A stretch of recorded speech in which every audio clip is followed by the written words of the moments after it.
Hey folks, George here again. Today we're going to continue the discussion regarding the moral issue of drug legalization. Shall it be legalized? Today we're going to hear a retort by Douglas Husak, who wrote an article entitled "A Moral Right to Use Drugs." Husak is going to start by reminding us that the war on drugs is the most expensive intrusion in the private lives of Americans ever. Drug laws have diminished precious civil liberties, according to Husak.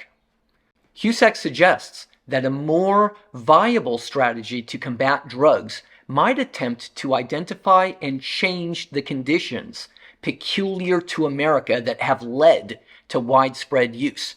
Now, to me, this is interesting because we recall last time, I ended the discussion last time with Wilson, reminding us or picking out parts of it that suggested that Wilson is coming at this from a eudaimonic or a virtue ethics sort of perspective, such that he wants to make flourishing lives for all. What I like about Husak here is that he's suggesting something similar. If you really want to help people's lives flourish, let me repeat his line. A more viable strategy to combat drugs might attempt to identify and change the conditions peculiar to Americans that have led to widespread use. Not criminalize them, not defeat them, but improve people's lives. Husak asks us to consider the war analogy, right? Why is there a war on drugs? After all, Husak doubts that war is the proper response to a grave social crisis. Rather, Husak reminds us that drugs have been a convenient scapegoat, a convenient political scapegoat, rather than actually addressing the grave social crisis. Now, Husak doesn't want to deny that drug addiction is a horrible condition. Rather, he wants to suggest that the problem has been approached from too narrow a perspective. Either ban or legalize. That's too narrow, according to Husak. And, according to Husak, thinkers like Wilson tend to lose sight of individuals. It's individuals that Husak is interested in helping here. Thus, utilitarian thinking, like that of Wilson's, is an inappropriate way to address this issue. Now, why does he suggest that Wilson is a utilitarian thinker? Because if we recall Wilson suggested he wants the good of society, right? Isn't that kind of similar to the greatest happiness principle? Well, Husak is going to jump on that and say, yeah, instead of dealing with all of society and looking at all of society, we should rather be focusing on individuals. With that in mind, Husak questions the notion of drugs at all. What is, after all, a drug? What is a drug? He says there's two kinds of drugs. There's pharmaceutical drugs or there's recreational drugs. Who gets to say which is which? Who gets to say that heroin is a recreational drug rather than a pharmaceutical drug? As a matter of fact, heroin's a great example because it is used in all sorts of different manners, especially in medicine. So, the war on drugs has really been against recreational use of drugs, not pharmaceutical use. The pharmaceutical use, the medical industry, they could use drugs all they want. But me, as an individual, I can't recreationally use drugs, according to this war on drugs. Husak points out, but any drug can be and probably has been used for almost any purpose, both medicinal, recreational, maybe even spiritual in some cases, yes? When it really comes down to it, according to Husak, drug laws have been used to discriminate against the poor. With that in mind, Husak suggests that any declared crime, any banning something, any making anything illegal, must demonstrate that it is needed to prevent harm. Now, everybody agrees that harming others should be illegal. So, murdering innocent people, being a serial killer, that's illegal. Why? Because serial killers harm others.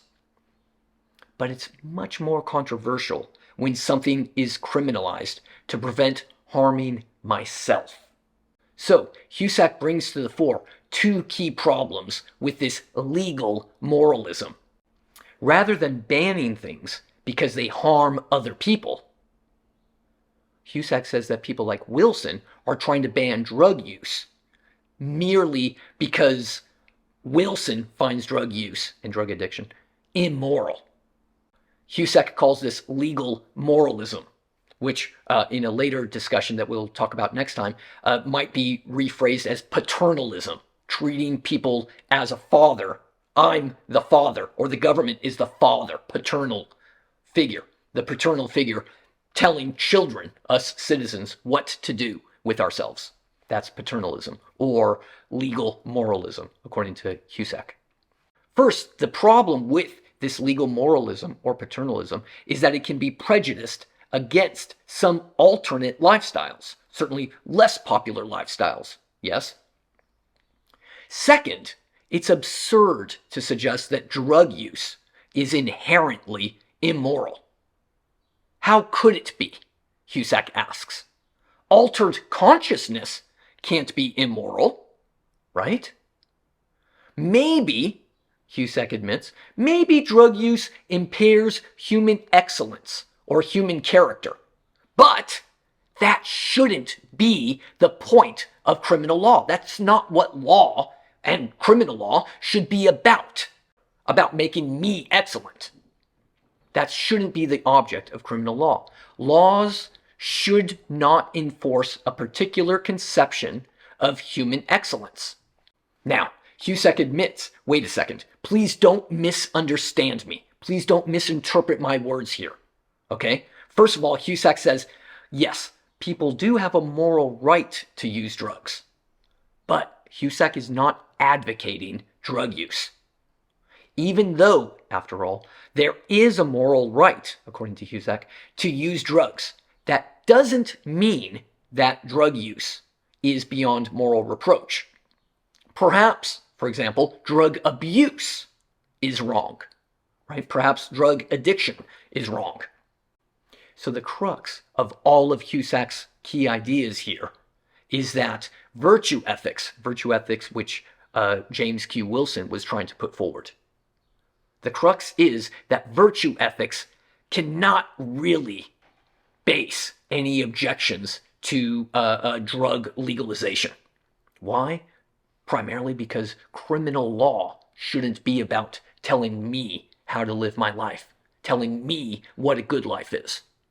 So those are the key ideas in Douglas Husak's article, A Moral Right to Use Drugs.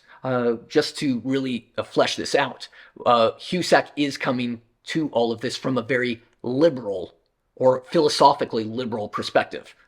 Please don't confuse that with American politics, liberal versus conservative. Rather, liberal in terms of liberty, right? Husak is liberal in terms of he prefers liberty, yes? And that I have the liberty to do what I want with my life as long as I don't harm others.